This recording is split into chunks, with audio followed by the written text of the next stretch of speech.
Bueno, buenas tardes. ¿Cuál es tu nombre? Mi nombre es Luis Alirio Álvarez Carballo,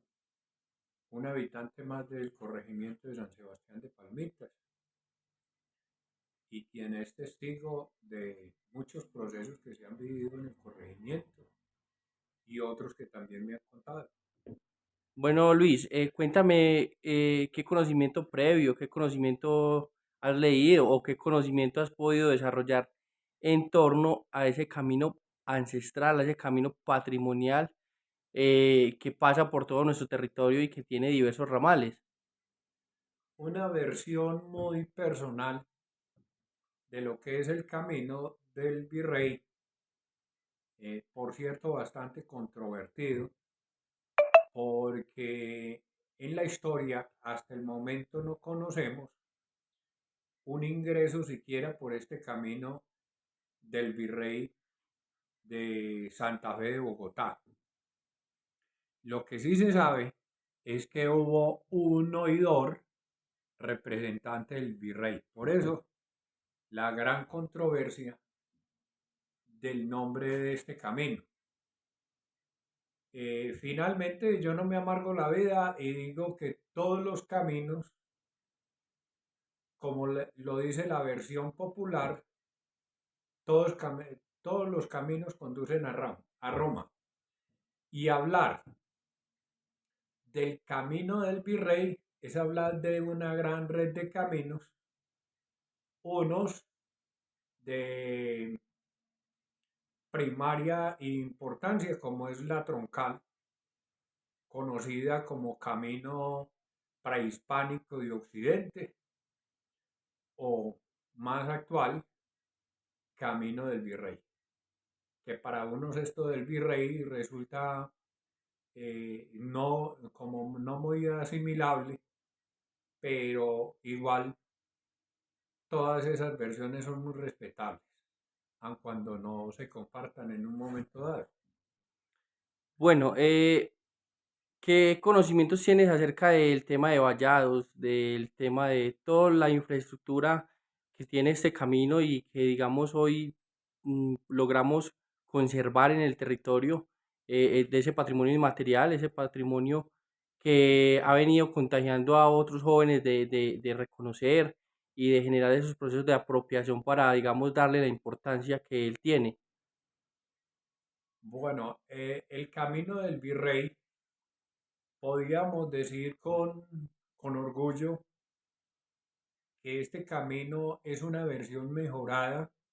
de los que hay en Cusco, en el Perú. No se sabe si fueron las condiciones topográficas que lo permitieron, pero habla de unos caminos intervenidos en piedra en, en unos determinados sectores, más que todo como para ir indicando la, la cercanía a la metrópoli y la demanda de mercancías que requerían de unos centros de acopio que fueron emporios comerciales, económicos para las civilizaciones tanto del sur como del norte americano, en especial el desarrollo del Valle de la Burrá, hoy conocido como Medellín. Tú acabas de mencionar algo. De acuerdo a esa historia que conoces, ¿cuál ha sido la importancia o cuál es la importancia que tiene este camino dentro de nuestro territorio? Y digamos, ¿qué ha permitido o qué permitió para que, digamos, San Sebastián de Palmitas fuera ese epicentro y, digamos, esa conexión de lo que tú acabas de mencionar dentro del Valle de Aburrá y Santa Fe de Antioquia? Para San Sebastián de Palmitas, este camino del Virrey es un paso obligado de, del Urabá antioqueño hacia la gran metrópoli conocida como el Valle de la Aburrá o Medellín. Es la necesidad misma del intercambio mercantil porque no en todas las zonas ni los sectores eh, hay ciertos productos y entonces con el ánimo de unos adquirir unos y otros, se da ese gran intercambio y esos grandes centros comerciales. Es evidente en nuestro corregimiento. Antes de llegar al Alto del Boquerón o entre el Boquerón y el Cerro de San Félix, antes eh, queda una especie de Machu Picchu antioqueño en el que se logran evidenciar cubículos habitacionales y un gran manejo hidráulico y una amplitud del camino muy destacada que solo nos habla de una gran avenida de caminos en ese centro donde había ese encuentro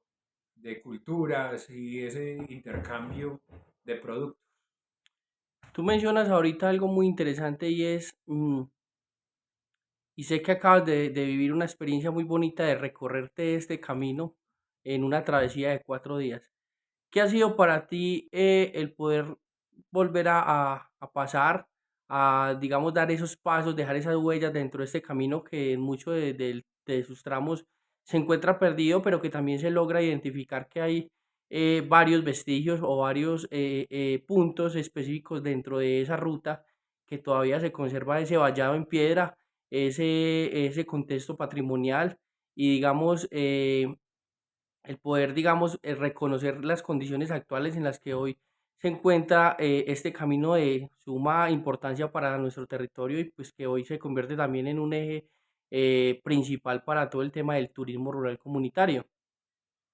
Bueno, en un momento dado, en algunos recorridos digamos, de Boquerón acá a la centralidad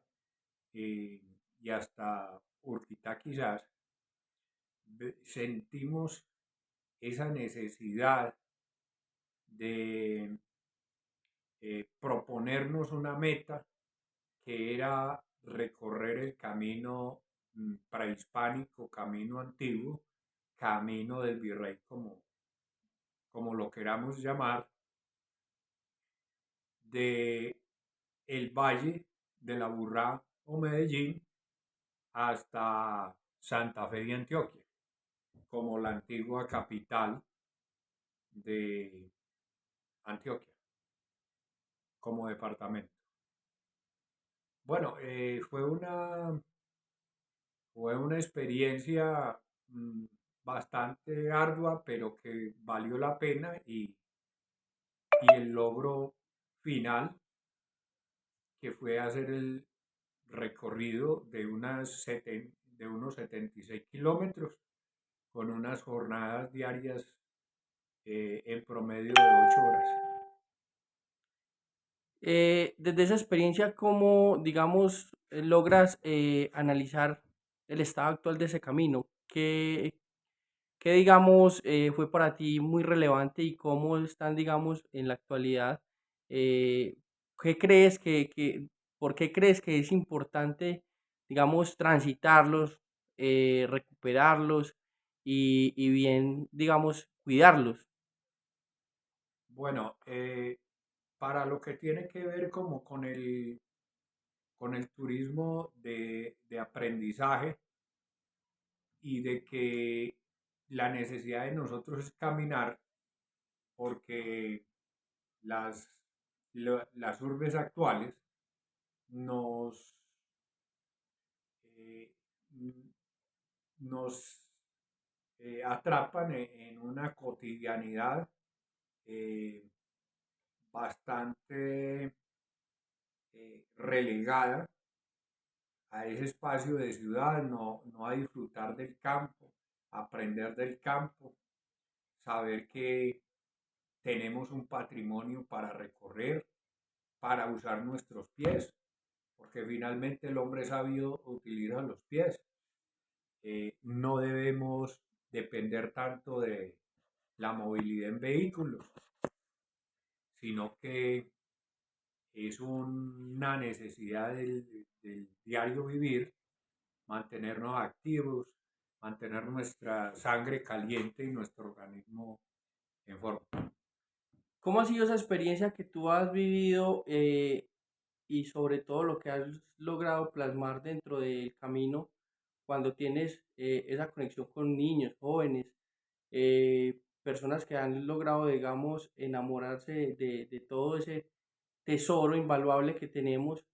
y que, digamos, comienza a reconfigurar un territorio donde ya estos jóvenes comienzan a entender ese valor y ese significado de ese, valga la redundancia, ese tesoro donde estamos ubicados como zona geográfica y como ecosistema donde sabemos la importancia y pues todas las cosas que el camino como tal nos brinda. Bueno, da gusto poder, poder tener la oportunidad de dejar un legado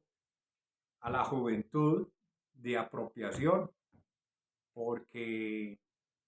la verdad que vale la pena tener este patrimonio como algo nuestro y algo que debemos dejar como herencia, ojalá en las mejores condiciones, aunque hayan partes ya muy intervenidas, eh, retiros del camino hasta construidos. Bueno, el camino ha sufrido transformaciones tanto antrópicas como naturales por las aguas de escurrentía, porque ya no se le volvió a hacer mantenimiento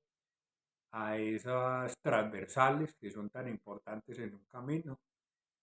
y esos trinchos que de alguna manera mitigaban la erosión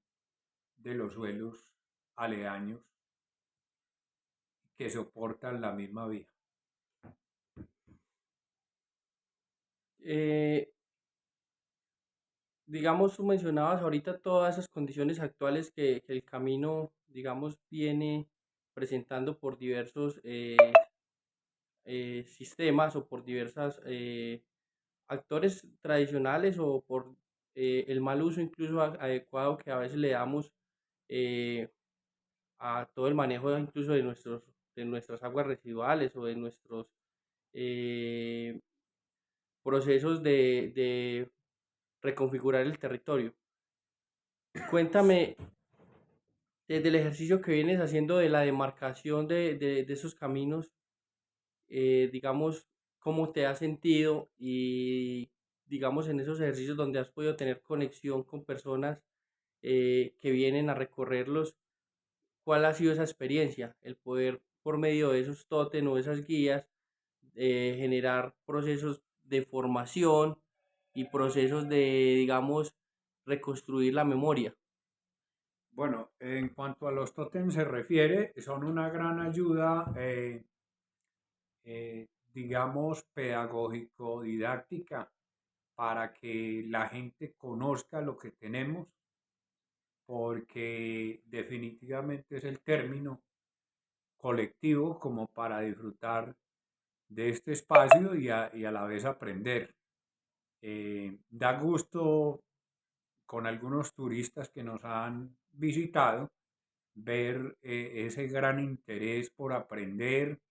y esa satisfacción eh, al llevarse nuevos conocimientos y otras versiones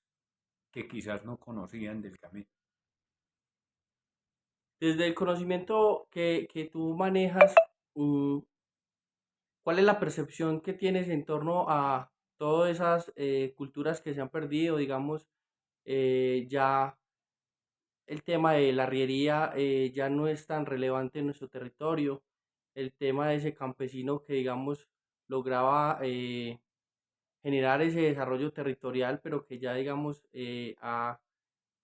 el tiempo se ha ido perdiendo. ¿Cuál es esa reflexión que tú tienes de acuerdo a todos estos contextos rurales que buscamos de una u otra manera seguir fortaleciendo y que esa identidad no se pierda. Bueno, el arriero en nuestro corregimiento es prácticamente lo poco que hay y es un símbolo para nosotros. Y ver que las grandes, los grandes megaproyectos viales han desplazado mucho ese tipo de actividades porque la cercanía entre los pueblos y ciudades ya es menor gracias a ese desarrollo que de alguna manera eh, paga el pueblo muy caro porque hay muchas transformaciones que no siempre tienen un impacto positivo. ¿Qué creerías tú, Luis, que el pasado fue mejor y esos caminos eh, seguirán, digamos, teniendo esa trazabilidad o en el futuro qué crees que puede pasar con ellos? ¿Será que se perderán en el tiempo, se echarán al olvido o por el contrario permanecerán en el tiempo para, digamos, generar unas nuevas dinámicas territoriales y de una u otra manera reconfigurar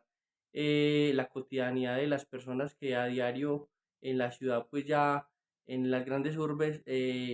comienzan a ver esos caminos no solamente como ese símbolo de desarrollo, sino como ese símbolo de poderse reencontrar con la naturaleza, ya que son pocos, digamos, los caminos que aún se conservan en buen estado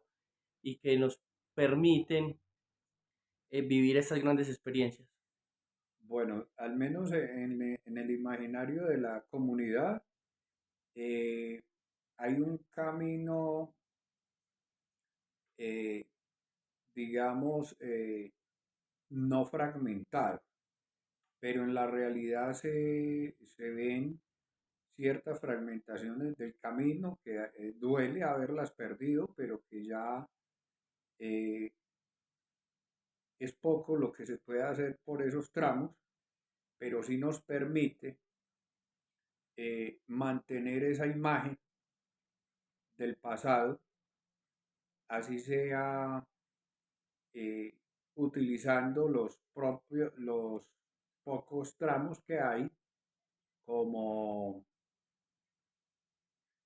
como miradores a ese pasado y a la vez eh, nos permite verlo ya no tanto como un camino que nos permitió la movilidad, la conectividad y el intercambio, sino como un jardín botánico lineal donde disfrutamos de las diferentes especies, tanto arbóreas como de fauna, entre ellas el avistamiento de roedores, de la zarigüeya, de los conejos negros, de las guaguas y de las ardillas, osos hormigueros, y en el campo de la ornitología o avistamiento de aves, eh, es es un campo muy rico, muy diverso, y nos permite hablar de ejemplares muy destacados como el halcón peregrino, como el caracara, como el gavilán caminero, entre otras especies de aves ¿Alguna y anécdota, variedades. alguna anécdota o recuerdo que tengas de pronto de tus padres, de algún ser que ya, digamos, no tengamos, pero que de pronto recuerdes sobre alguna experiencia de la importancia de este camino, de una experiencia vivida? Bueno, mi padre manifestaba que este camino, eh, gracias a los expresidiarios que tenían un campamento antes de llegar al Boquerón, eh, se encargaban de pagar sus penas poder obtener unos ingresos para enviar a su familia y favorecerlos económicamente. Esto lo hacían muchas veces llevando consigo una bola de plomo amarrado al pie, cerca al tobillo, por encima del tobillo, y en la medida que ellos iban avanzando en su labor, iban corriendo la bola de plomo y,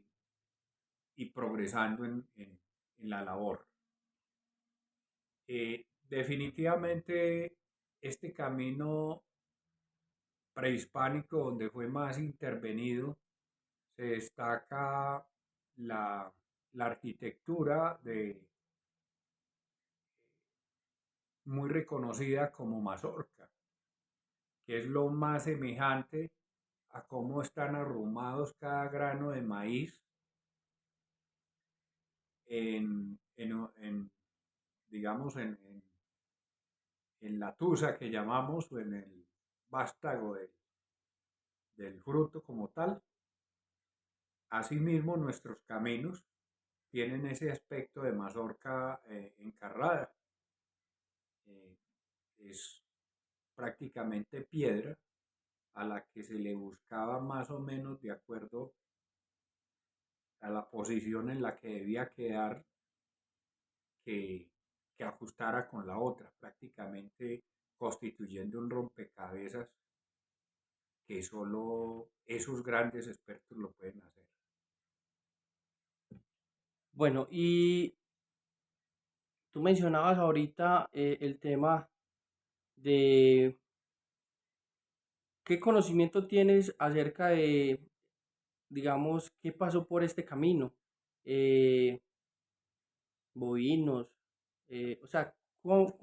que dentro de la historia que conoces como esos actores que fueron claves para, digamos, poder generar esa movilidad o poder, digamos, llevar de un lado al otro esos diferentes servicios que, bueno, se desplazaron por esta red de caminos que, digamos, pasan por todo nuestro corregimiento, pero que pues conectan, como tú lo mencionabas ahorita, a la ciudad e incluso a los corregimientos y bueno, al mundo entero. Bueno, en un pasado muy primitivo, de acuerdo a la estructura del camino, podemos pensar más en el tráfico de euquénidos o llamas, más conocida como el camello americano, gracias a la gran expansión que tuvo el imperio inca desde el sur de América hasta el norte. Eh, el desplazamiento nos puede, nos puede indicar que por ahí no transitaron sino llamas en un principio. Luego, cuando ya se empezó a usar el buey como animal de carga, posiblemente fue segundo el buey antes de la llama, y luego ya se hizo con caballares y mulares, que como bien tenemos en nuestro conocimiento, la mula es un cruce entre burro o asno y caballar para ser un animal con más capacidad de carga, pero que tuviera más velocidad en su andar. Un mensaje que nos quieras dejar en torno a el cuidado de nuestros caminos, de esa identidad, de esa cultura campesina y bueno, y de todo lo que es la ruralidad de San Sebastián de Palmita. Bueno, que en primer lugar no olvidemos nuestras raíces y, y cada vez tratemos de conectarnos más con la naturaleza, y aprovechar que ella es una enciclopedia, es un libro abierto que, que está franco todos los días para que quiera aprender en él. Muchas gracias, Luis Alirio Álvarez. Es con gusto y hecho en la casa de San Sebastián de Palmita.